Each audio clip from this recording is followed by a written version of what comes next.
Oke, kita ketemu lagi dalam diskusi titik temu.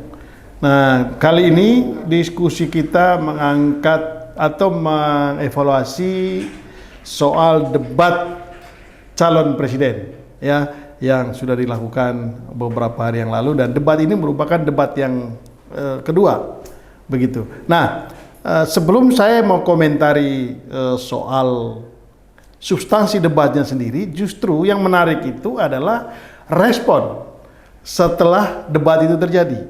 Nah, yang paling menarik perhatian itu adalah pernyataan Presiden Jokowi terhadap debat calon presiden. Ini menarik karena kok Presiden justru mengambil inisiatif untuk mengomentari debat itu, dan kelihatan sekali Presiden Jokowi memberikan komentar yang menunjukkan keberpihakan. Bagaimana Bung Rey menanggapi itu? Iya, jadi saya kira itu kurang etis ya dilakukan oleh Presiden. Pertama, ketika beliau mengomentari itu, beliau statusnya sebagai Presiden. Kalau kita lihat kronologinya, beliau sedang menghadiri satu acara kenegaraan, lalu selesai acara itu, beliau seperti dicegat oleh media soal tanggapan beliau terkait dengan debat itu, lalu beliau berbicara.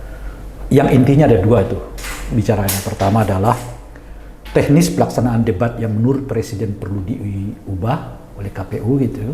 Dan yang ketiga adalah mengomentari materi atau substansi debat yang khususnya yang dilakukan oleh calon presiden yang nampaknya itu 01 maupun 03. Yang istilah beliau itu lebih bersifat penyerang terhadap serangan terhadap pribadi gitu.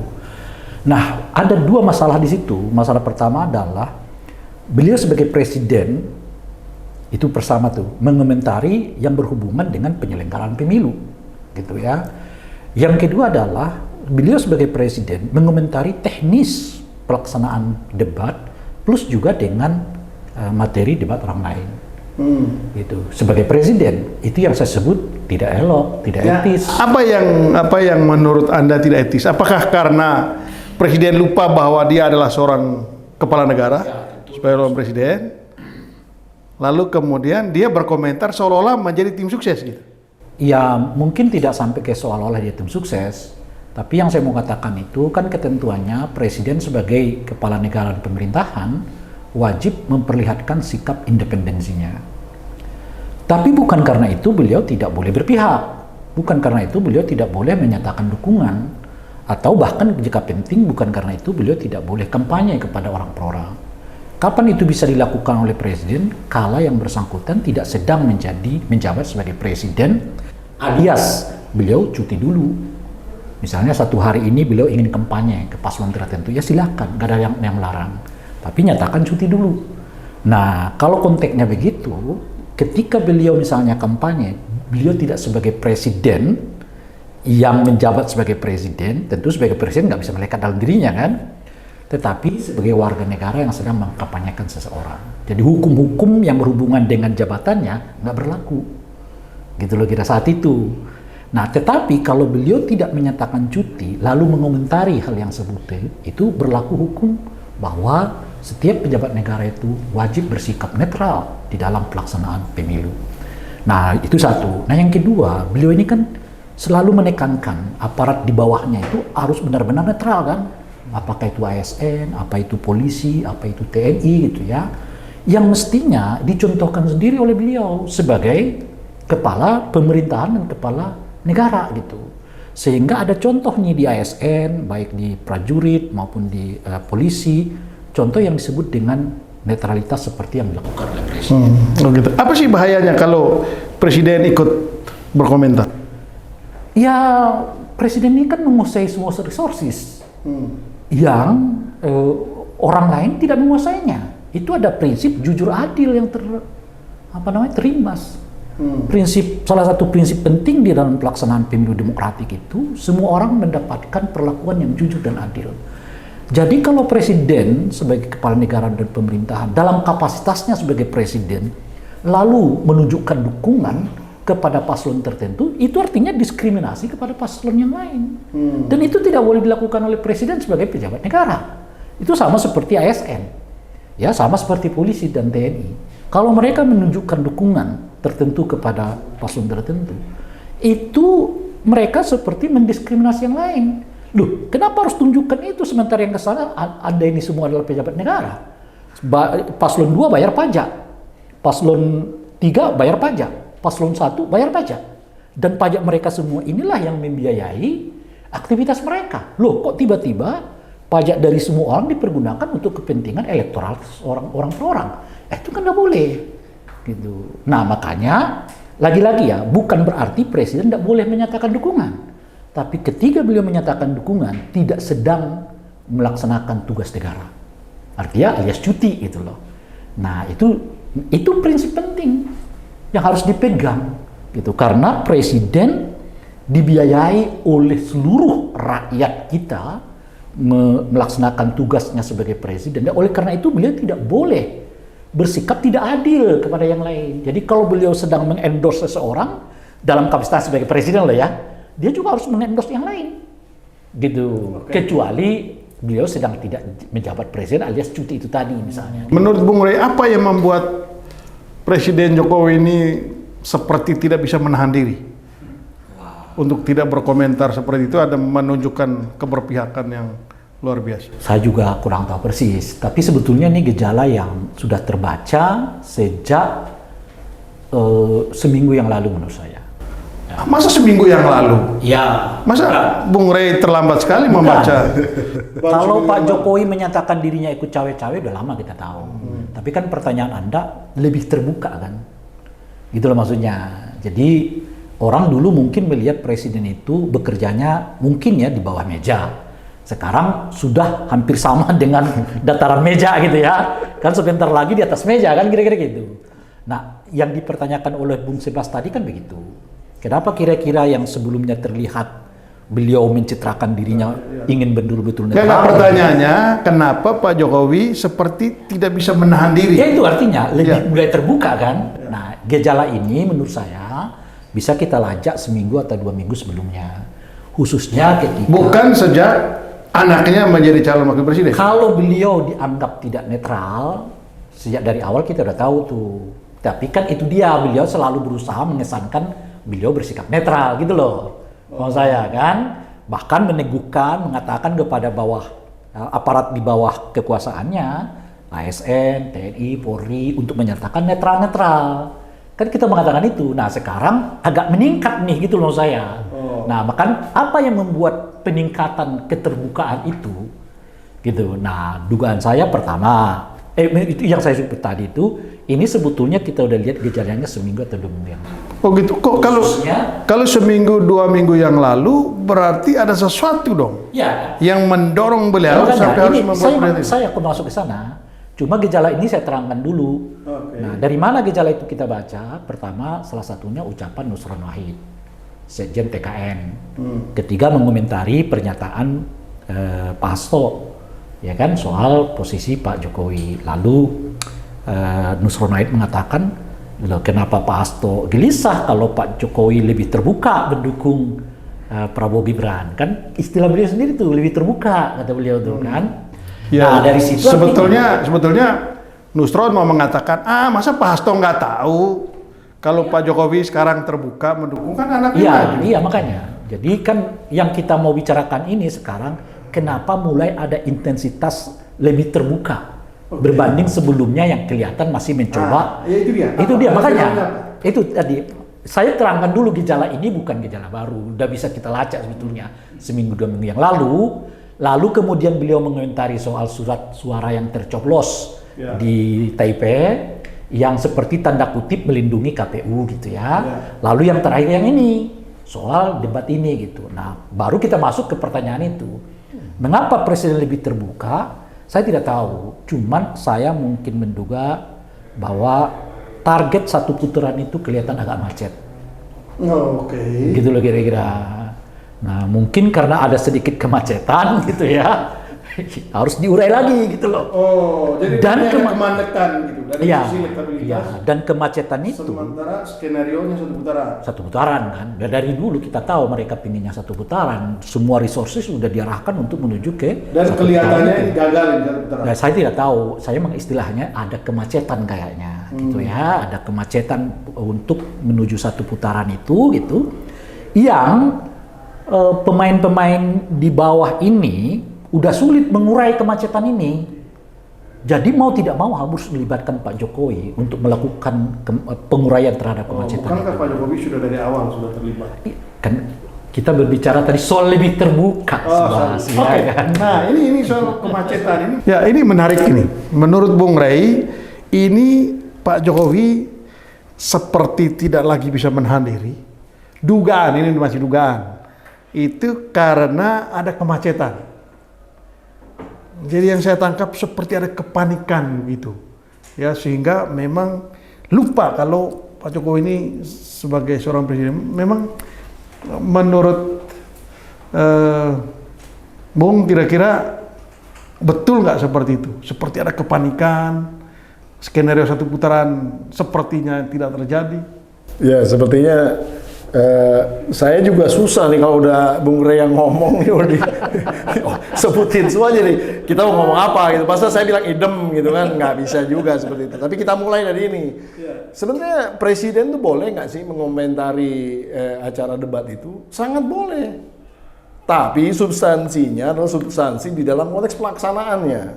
Karena itu juga banyak sekali kekurangannya di dalam konteks penyelenggaraan kemarin ya. Pertama, Tapi apakah boleh? tunggu dulu secara teknis ya. Secara teknis misalnya mengomentari mikrofon aja nggak semuanya sama tuh level suaranya. Itu kan sebenarnya bisa dikritik dong sama seorang presiden. Coba itu diperbaiki lagi lah. Pencahayaan itu juga nggak sama gitu. Harusnya kan semua harus cahaya masing-masing mukanya kan sama semua dong, capres biar kelihatan kerennya kan gitu kan. Terus yang terakhir adalah banyaknya pelanggaran-pelanggaran sebenarnya. Itu yang harusnya maksudnya dalam konteks pelaksanaan ya, tiba-tiba ada orang ribut di belakang, tiba-tiba ada orang nyelak dan lain. Kalau menurut saya itu boleh. Karena itu harus presiden yang memberikan hal teknis. bukan begitu. Presiden itu berhak, punya hak juga karena bagaimanapun dia yang mengelola anggarannya, bahkan dia yang kemudian memberikan anggaran ini untuk dipakai oleh KPU. Jadi ada harapan. Ini kayak saya kira ini perlu ini juga. Ini bukan presiden yang ngasih anggaran. Ini negara mengalokasikan anggaran. Betul. Tapi kan maksud saya di dalam konteks ininya, di dalam konteks presiden ini harus meningkatkan kualitas penyelenggaraan demokrasi dong. Punya tanggung jawab. Penyelenggaraan demokrasi. Kualitas dalam konteks debat pun dalam penyelenggaraannya kualitas harus dinaikin gitu loh. Tapi kalau begitu kan komentarnya tidak harus komentar yang fokus kepada calon tertentu dong mestinya. Oh iya, sebentar dulu saya mau masuk ke situ. Makanya kalau substansinya netral, substansinya membangun di dalam konteks penyelenggaraan, saya rasa tidak masalah. Harusnya beliau tidak mengomentari satu persatu di dalam konteks apa yang kemudian terjadi antara korespondensi masing-masing capres ini. Nggak perlu kan? Karena di situ udah jelas, nggak perlu ada keberpihakan. Tapi kan namanya orang di doorstop, terus mau ditanyakan bagaimana penyelenggaraan debat kemarin, komentar datar aja selesai. Nah, kalau perkara kemudian keberpihakan mau dimainkan di mana, ya silakan di belakang gitu kan, nggak ada masalah. Tapi Apa kan yang kurang tepat dari pernyataan seorang Presiden Jokowi? ya kalau menurut saya, mohon maaf ya, Pak Jokowi seolah-olah kualitas debat semalam itu, 2 malam lalu ini, itu kok tiba-tiba seolah-olah kualitasnya lebih kurang baik dibanding misalnya kayak dia debat zaman dulu. Sebenarnya waktu Pak Jokowi dan Pak Prabowo debat di 2019 pun banyak sekali hal-hal yang kurang berkualitas gitu kalau menurut saya. Untuk didiskusikan di level kenegaraan ya. Banyak hal lah. Salah satunya adalah misalnya bagaimana memberikan basis penegakan hukum di dalam konteks tambang. Itu mandek, nggak ada dua-duanya. Akhirnya sepakat kita cuman penegakan hukum. Jawabannya cuma gitu doang, terus salaman selesai. Tidak dibahas di detail bagaimana kemudian yang lain-lainnya. Tapi intinya begini. Apa yang kurang tepat atau tidak tepat dari komentar Pak Jokowi? Ya, tidak tepatnya itu adalah dalam konteks menyinggung pribadi. Pak Jokowi ketika berdebat sama Pak Prabowo juga nyinggung pribadi kan. Nah itu juga. Jadi seolah-olah dia tuh menihilkan apa yang dia sudah kerjakan di masa yang lalu gitu, yang satu. Yang kedua, ya penyinggungan secara pribadi di dalam konteks faktanya akurat dan ini berbicara dengan apa namanya istilahnya kepentingan negara Republik Indonesia, boleh-boleh aja dalam konteks substansi. Dan sebenarnya kan misalnya ya, kalau saya jadi Prabowo nih, ini saya memposisikan diri 350.000 itu hektar itu punya dia bukan? Kan bukan. 340. Ya pokoknya datanya saya nggak tahu persis yang mana lah. Sekitar 300 ribuan itu punya dia bukan, pertanyaan. Kan bukan punya dia. Dia tinggal jelaskan baik-baik saja. Beres, selesai. Kenapa? Itu kan punya korporasi. Korporasi dari mana? Prabowo bukan dikasih oleh negara. Prabowo ngambil alih. Dia bayar. Bukan istilahnya dia kemudian dikasih oleh negara. Kok bohongnya seperti jadi jubirnya Prabowo? Bukan, tunggu dulu loh. Tunggu dulu. Maksud saya begini, maksud saya adalah di dalam konteks ini kembali kepada pokoknya adalah Pak Jokowi mengomentari di dalam boleh, tapi substansinya tuh balance, lebih ke arah meningkatkan mutu demokrasinya dan penyelenggaraan KPU ini ya memang KPU ini kan kadang-kadang suka aja gitu nyelenggarain. Yang penting udah selesai. Nggak bisa, harus diperbaiki karena itu kualitas demokrasi bagian daripada penyelenggaraan debat ini bagian daripada yang akan memperlihatkan kualitasnya demokrasi kita ke depan gitu ya. Nah, masuk ke ranah perdebatan semalam itu sebenarnya ya harusnya kalau kita lihat data itu nggak masalah dibicarakan. Data militer apapun juga di seluruh Amerika kita tahu kok. Amerika misalnya masuk ke substansi perdebatan ini. Kita ke baru komentari soal tadi Bung Rai mengatakan, saya mencatat bahwa sampai Pak Jokowi harus berkomentar itu karena ada kemandekan. Atau seperti Tidak saya macet. Macet. Saya sepakat. Saya menambahkan, apakah karena ini kepanikan? Ya, saya sepakat. Karena tiba-tiba Apakah terjadi kepanikan sehingga memang harus saya sepakat Jokowi dengan turun tangan? analisanya Bung Rey ya, bahwa memang kalau dilihat dari pemetaan hasil survei baik internal kami di TPN dan lain-lain itu kita bisa lihat sih sebenarnya bahwa stagnan yang namanya nomor 2 ini ya, tidak kemudian juga signifikan. Jadi yang diharapkan untuk satu putaran itu kelihatannya itu tidak akan kejadian. Makin Itu satu. sulit ya. Nah, yang kedua, sinyal-sinyal tiba-tiba kan ada pertemuan 4 mata khusus gitu. Antara Pak Jokowi dengan Pak Prabowo. Wah, ini ada apa? Kan semua orang bertanya-tanya. Dibalut makan malam. Dibalut makan malam dan nggak ada keluar tuh ceritanya apa yang dibicarakan.